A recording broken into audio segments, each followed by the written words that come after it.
going to quickly pass the mic over to Philip, who is evaluating your speech on podcasts. Take it away, Philip. All right, thanks so much, Mr. General Evaluator. So Stephanie, I've listened to you many, many times, and this was a unique assignment because the job here was to evaluate you on your delivery on the podcast. So I listened very carefully. I enjoyed the discussion about being a dungeon master, which is totally foreign to me.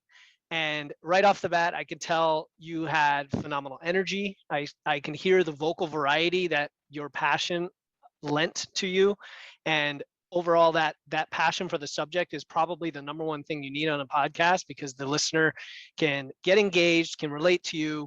Nobody expects perfection in terms of your vocal delivery on a podcast per se, and that's 90%, 95% of the way there.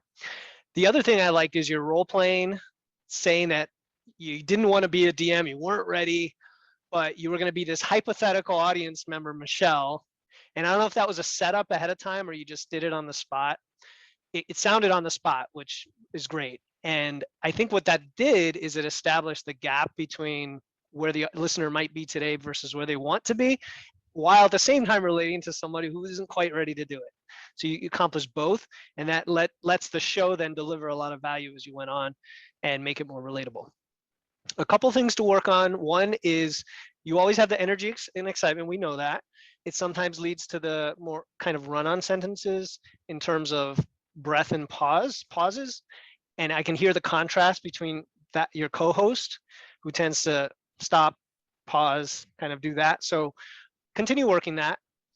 To challenge yourself in that area, maybe this is the opportunity to record yourself by yourself with your audio equipment and just do a little evaluation exercise, right? Just hear how you think you sound on your own voice. Also, the audio quality, this is a technical thing, could have been clearer on your side, right? So I assume you have different setups and you're doing it remotely.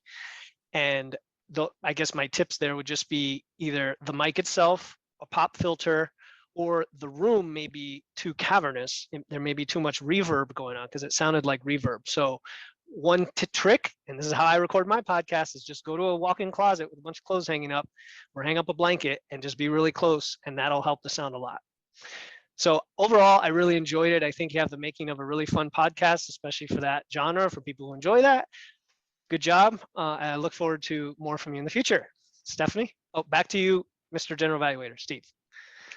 Thank you, Philip. Once again, an excellent evaluation, concise, and I'm almost certain within our time limits.